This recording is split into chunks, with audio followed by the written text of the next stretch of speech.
Okay, welcome back to Screaming Creativity. I'm Rob Reilly, the host of Screaming Creativity and the global CCO of WPP.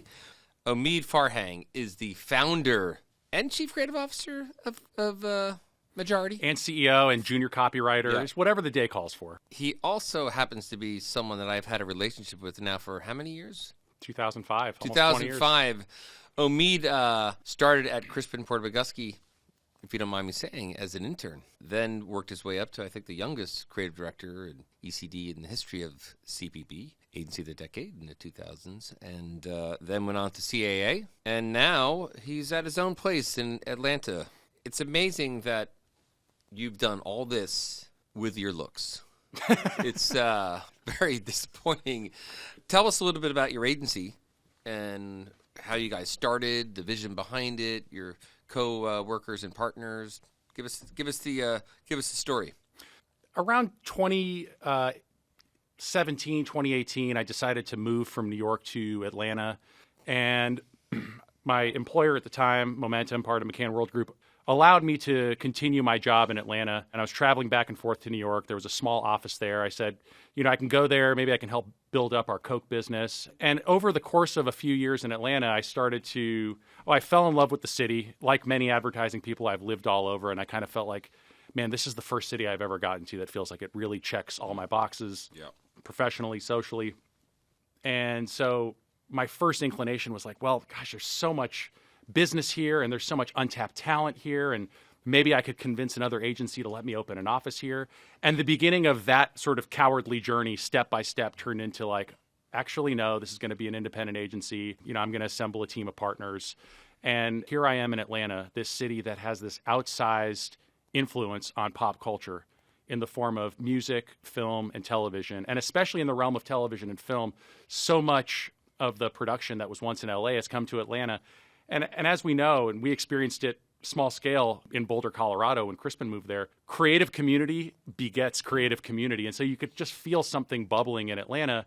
And so here's this city that is this driver of pop culture globally. And yet it feels like, man, what if we tapped into what, the rest of the cultural community has leveraged in this unique city to create an agency that didn't feel like it existed there? And we should create an agency that is to Atlanta what Wyden Kennedy is to Portland, what the Martin Agency is to Richmond, what Crispin Porter once was to Miami and Boulder. And the idea is, of course, there's learnings to take from them, but you don't do it by emulating them. You do it by being, the first first us. If you don't know Omid's history, we touched on it briefly. He started as an intern at Crispin Porter-McGusky, but he really didn't even have a portfolio. That's how charming Omid was. Somehow we got him in there. I don't know how. And then I think within like 3 hours, I was like, okay, this guy is going to be here for a long time. And I think it didn't take you long before we offered you a job as a copywriter, and then you went further and further and further. What do you think was the secret for you? Was it confidence? Was it like you knew how to pick things up quickly? You just fake it till you make it? What was the Omid Farhang secret sauce back then, and probably still today? I had this lifelong obsession with pop culture, and then I found myself at an agency whose sole mission was to write ideas in the form of the headline that would land in culture. And so there was this kind of shared sensibility. Like when I interview advertising people and creatives in particular, and they tell me that they studied advertising or marketing in college, I kind of get bummed out because I think to myself, at least for me, it was the things that I enjoyed and was passionate about and cared about most growing up without a financial motive that ended up being my greatest strength professionally. And so I felt like all of the sort of accumulation of my influences and my taste and my humor, it just felt like it clicked in place with this agency that I had so much reverence for, which, by the way, was at the top of the advertising industry way before I got there. So the opportunity was not lost on me that I was there. And I can remember even for honestly, it was probably the first 3 years that I was there, I felt like any day someone was going to come stand in my doorway and go, hey, man, I hope you enjoyed it, but the jig is up. Yeah. You have to go to law school now. To which I would have said, thank you for letting me stay here as long as you did. Yeah. So I thought I was going to be a lawyer, and I knew I wasn't going to enjoy being a lawyer, but maybe other children of immigrants can relate to this, which is when you grow up, your parents teach you that you're either a doctor, a lawyer, or a loser, and doctor was not in the cards for me. And so I was choosing this path because I just wasn't aware that there was other options for me. And I discovered advertising late. And I think because I had this gratitude that I found this thing that I was feeling this fulfillment that I didn't know was possible, I think I brought that gratitude to my work every day. And that's really helpful in an industry where it's really easy to be cynical. The negativity spreads really easily. But the funny thing is, not manufactured, but authentic positivity can spread equally as quickly. And so I think I had this authentic sort of positivity because I was just really happy to be there. So talk about some of the things beyond advertising that you're passionate about, because that you feel like creativity is deep into it. Like let's say basketball. We know you love basketball. Like, is anything from the world that we are in when it comes to advertising and marketing, do you see it in basketball, the actual game itself, and the business of basketball? We work with the G League. We work with Sprite. We work with General Motors. And it's really interesting because it goes back to what I was saying about, sort of being bummed out when people tell me they studied marketing versus like, I studied political science because I was interested in it, or I studied psychology because I was interested in it, because you're going to bring that into your work in a way that makes you the only you in the room. And I think part of that for me was growing up a child of hip hop, growing up a child of sports and the NBA in particular, and what the complexion of sports and hip hop. And my dad owned a country western bar, so I also have this sort of secret love of country music. How does music play into your overall creative process? I think, the music that we grow up with and the music that moves us and changes us, it gets into our bloodstream and it becomes part of our identity. So it's not that we're necessarily overtly thinking about music when we're concepting or thinking about sports when we're concepting. I think our clients come to us because they can feel that we have a certain passion and expertise that they're seeking. I think people don't realize like how much creative people use music to come up with ideas. Like it is the thing when you're sitting there and you've got nothing, you put on headphones and you put on a piece of music, put on a track, and like it motivates you, just like an athlete gets motivated before a game. It's interesting how much music has become such a part of just the motivation and the inspiration sometimes. So let's talk about your company a little bit more. The diversity part is obviously such a huge competitive advantage. And not maybe in the way other people think it is, but in the way you think it is. So instead of me telling it, give us your take on it and why you think it's been really the point of difference for your company when it comes to competing against others. Yeah, I think no matter what business you're in, we're pretty much all in the same business, which is the talent business. And especially after 2020, there was this, reckoning in corporate America around talent and diversity. And so there's been this push, rightfully so, to hire more diverse talent. And everybody's doing it, but I don't think everybody's doing it with the most effective intention. I think the intention for so many companies is to hire more diverse talent because their clients lack diversity. Their clients put the onus on their agencies hire diverse talent. But what I felt like was missing was, the ingredients of the best creative agencies in the world have to still be in place, which is to create fertile ground for people to do the best work of their lives. And so, we know what that looks like in a predominantly white male agency because that's most general market agencies over the last 100 years. But what sort of stuck in our minds was, for that past 100 years, if an agency is predominantly white and male, it's called general market advertising. Mm-hmm. And then if it looks any different than that, it's this niche thing called multicultural marketing. And it's because the largest companies in the world have segregated marketing budgets. In some ways, they mean well. It's a way to carve out budget where it didn't previously exist to talk to different audiences. But we're supposed to be in the business of putting brands into culture. So, all right, let's study how culture moves. Does Beyonce make a different album for black people and white people? Not that I'm aware. Yeah. Does Martin Scorsese make a different movie for Italians and non-Italians? Like, culture doesn't move this way. So why do we? And we said, what if we created an agency that was built with the talent model of a multicultural agency, but delivered award-winning general market capabilities? And that was the premise for Majority. I shared that vision with Shaquille O'Neal, who's a resident of Atlanta 9 months out of the year. His response was really amazing, which was, hey, I'm on about 100 sets a year shooting commercials, and I've noticed what you've noticed, and I've been wanting to do something like this. And he and I had a little bit of history and a little bit of trust. So his investment in our company and really accelerated our growth to be able to start on the first day and to be able to essentially trade on his reputation was a gift. How do you even get in front of Shaquille O'Neal I mean, he's in Atlanta, Yeah. so that helps, proximity. But like, I'm sure he gets approached all the time. So did he hear about you? Did you know someone? What was the way you got in front of a guy like Shaquille O'Neal? When you start any ambitious journey, like starting a company, or in your case, obviously starting this podcast, you don't know where it's going to go, but you know why you started it, and you know that as each step reveals itself, you'll sort of take it appropriately. So I knew that we wanted to start an agency. I knew that we wanted to tap into the talent in Atlanta in a way that it felt like agencies weren't, and create new types of opportunities in Atlanta that didn't feel like they existed in advertising. And one of the unintended benefits of starting a company during COVID was where you'd previously have to seek partnership and investment by flying all over the country and sitting in stuffy boardrooms. And all of a sudden, everybody was home.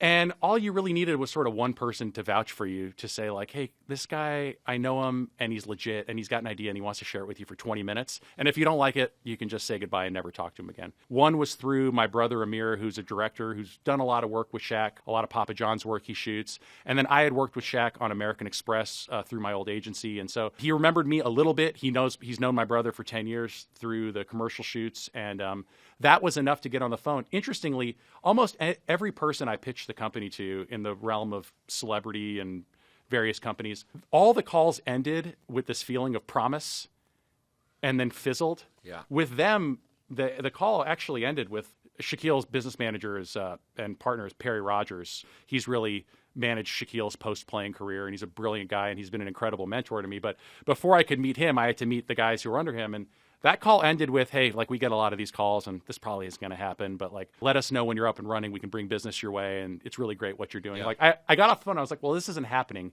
but man, I appreciate their honesty. And then I got a follow-up call about 3 days later, and one of the guys was like, man, I couldn't stop thinking about, that idea. I shared it with Perry. He'd like to speak to you. And all of a sudden, pretty Awesome. quickly the connection was forged. But let's use the word honesty, because you say it, and all kidding aside, like Alex said when I first started at Crispin, I said, well, what do you want from me? Like, what can I do? And he said, just be honest. Don't lie to your coworkers. Don't lie to me. Don't lie to clients about what it costs or what it will be. And it always stuck with me, and I feel like it's stuck with you, or you already had that. But like, how much does that go into? And I think being an independent company is helpful to be able to be really honest with coworkers, vendors, partners, clients. How does that factor into the decisions you make? I think like my first really big CCO job was at Momentum and McCann, and I learned a lot in that job, but I felt like I experienced a lot of recurring fear. And the fear was, for example, Momentum and American Express have had a relationship for 20 years. My fear was, well, I'm going to be in a meeting and I'm going to say something and I'm going to mean well, and I'm going to accidentally ruin this for everybody because this relationship isn't mine. And I don't know the history, and I've been invited into this room to be a disruptor and to be an innovator, but with a governor on that, because at the end of the day, I am not the sole representative of the agency that I work at, and I don't speak on behalf of the agency with the freedom and candor that I think, in hindsight, I was feeling like I was missing. And so the effect of that as an independent agency owner is the relationships that you forge with clients when you're not afraid to tell the truth has been a totally new and exhilarating experience for me in the last 2 years. And it's not the truth in the form of like, don't do it the way you want to do it because you're going to ruin it. Do it the way I want to do it because I'm an artist, and deep down I feel like what you're doing is subsidizing my art so that my agency can win awards. A lot of creative leaders, they don't use those words, but that's what they're saying, and it's what makes so many clients dubious. But when clients really feel like the truth that you're saying is in the interest of shared interest, I'm on your side. I want what you want. When we started this, we talked about our ambition. The thing is, to achieve it is going to require some discomfort. Everybody talks about like being comfortable in discomfort. It's a really fun thing to say. Okay, but like, here's the meeting. We're fucking uncomfortable now. You're feeling it, and the going has gotten tough. And the probably the safest thing for you to do is to do it the way you've always done it. But like, this is the moment where we prove out whether all of those cool sayings that we talked about in our first phone conversation were real or bullshit. Yeah. They can feel the intention, and the intention is I'm on your side and I want what you want. and we're allowed to have disagreements about how we get there. What's the first piece of work that you can remember, whether it's advertising or a movie or a piece of music that like inspired you or resonated with you, or like that somebody made something that was so magical that it hit me in a way that maybe nothing had before? The year was 2001. I was supposed to go to law school and fulfill my destiny of making my parents proud as a lawyer. My brother had gotten into advertising to the chagrin of my parents, and he started to share things with me that I probably wouldn't have otherwise seen. And one of those things was the massive Cannes Award winner of 2001, which was a 60-second commercial called Honda Gur. Honda Gur was this animated commercial that was very creative and very playful, but at its core, it was promoting the diesel engine for Honda. Back then, diesel was, was supposed to be cleaner. Yeah, one of the answers to gas. So the story goes, the Wyden creatives couldn't crack how to market a diesel. When you think of diesels, you think of, semi-trucks on the road billowing black smoke. And so, stuck and frustrated, they went and they interviewed the Honda engineers. And what the Honda engineers told them was, well, we wanted to create this clean diesel engine, and like our starting point was, we hate diesel engines too. Like we hate them. And the light bulb went off for these creatives, which was like, so like you were motivated by hate. What an interesting tension that was. So this spot feels like a Disney film. It's very like sunny and bright and animated, but it's a song that explores the notion that hate can be a positive motivator if it can change the world. And it was that blending of strategic insight. I don't know that I had ever seen a strategic insight so clearly and how it manifested creatively. And that was the thing that I saw that I thought to myself, like, man, I want to do that. Who is Omid Farhang's creative hero? The RZA from Wu-Tang. Expand. Inspiration comes in many forms. And for me, the influence of the Wu-Tang Clan on me is a lasting one in the 90s. Here is a group. Talk about, like, defying logic and counterintuition, which is one of the secret powers of great creative agencies. Like, what if I told you a 9-person rap group, like you're already out. There's no such thing as a 9-person rap group because greed and how do you divide profits and who's going to be the star. But it's a 9-person rap group that is creating a sound we've never heard before that represents a region, that's layering in superhero culture. It's layering in some religious symbology. So it's all of these things that aren't related on their face that are blending together to create something that we've never heard before. And so in that, I just there are so many lessons about the sort of mysterious nature of the creative process and the alchemy that can result, I think. Is creativity dangerous at all in your mind? I think creativity is a weapon, and all weapons can be used for good or evil. So it's dangerous in so much as it's powerful. Yeah. Interesting. Where for you is your either time or place that you feel like you're most likely to nail something? There's not a particular time of day. I think about it like every time there's a brief or every time there's a presentation, I don't know how we do it, but we do it every time. And I think back to our days at Crispin Porter, which was a place that was infamous for its long hours. And I think some of that has just been rectified by the tools at our disposal, especially being a company born post-COVID.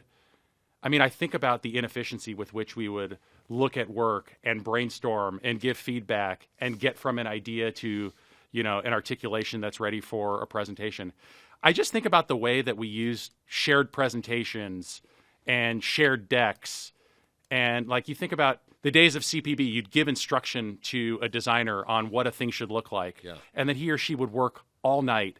And then you'd come in at 9 a.m. and just pray that they didn't misinterpret something that made that whole night a waste.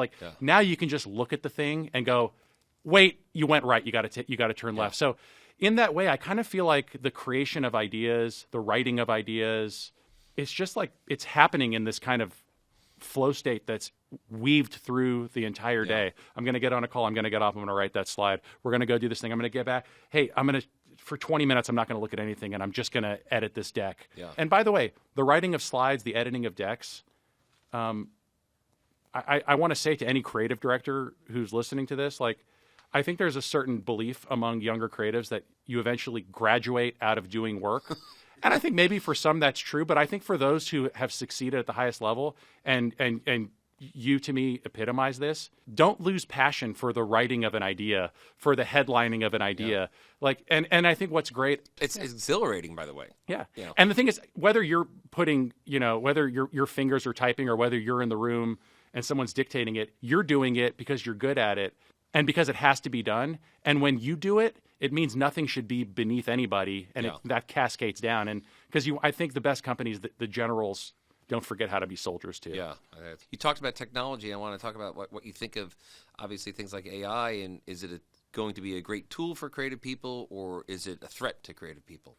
I'm just going to answer a different question, which you should. This is kind of why I fired you 3 or 4 times, I think. No, I never fired. I wish I fired Omid. But no. Hold on. Answer a different question. Let me answer a different question, which is actually a build. It's a build. It's a build on your joke. We know the answers to that, right? It's a tool, and don't be afraid, but be a little bit afraid. It is amazing, and actually, as a smaller company, like where we don't have a 50-person design department, to see the couple designers that we do have embracing it. Actually, one of our head designers was like, "I feel like there's 5 of me," and as an entrepreneur, I'm like, oh, that's good. Yeah. So the question I want to answer instead is about our relationship, because I was an intern at this place that I felt like I didn't belong, and then I got a job, and part of it was talent, and part of it was timing, and part of it was luck. And people don't want to talk about luck, but beware anyone who doesn't credit luck to some degree in their success, because that means that's a full of shit person. But you were the first person. When I got hired, I was in ad school, so I was like, well, I'm paying to make ads at school. If these guys just let me stay for free, I'd be stoked. And when the HR woman called me and said, we're hiring you for $35,000, I was like, I am fucking rich. But then so I wasn't thinking about money. I was thinking about my own growth and wanting to make a thing that was on the level of all the other work that had come before me at that company. And then you were this guy who promoted me before I was thinking about promotions, gave me raises without me having to ask for them. I wasn't thinking about that. I was feeling like I was lucky to be there. But I had this person, in hindsight, who was paying attention to me and who was growing me and who was figuring out how to put me appropriately in over my head. Talented people, you want to put them in positions where they're in over their head, but not too much, because you don't want to set them up to fail, but not at all, because they'll get bored. And so you were finding these spots for me to do things for the first time, first client meeting, first fly to a shoot, first do this edit, as a person who'd never done any of these things before. Yeah. So if the question is, what do you value in a manager or a leader? That was your question, right? What do you value in a manager and a leader? Yeah, my answer will be, as I had with Rob Reilly, try to work for someone who can see and identify and nurture your gifts without you having to beg. No. Well, honored to hear those words, man. Thank you. You haven't done that many episodes, but are you feeling like this is the best one? I feel like it's one. Okay. It's one of them. It's one of the ones we've made today, and I feel like that's kind of then one of the best ones. No, it's. I think what it is, it's the first one with 2 bald guys. And I think that's something to be said. Yeah, well, so that's a claim to fame. Keep it there. You've been a great friend and mentor to me for 20 years, and I appreciate you, and I love you, man. Thanks for having me on. Same here. Screaming Creativity is produced by WPP and Hogarth and edited by Rob C. Ward at BCW.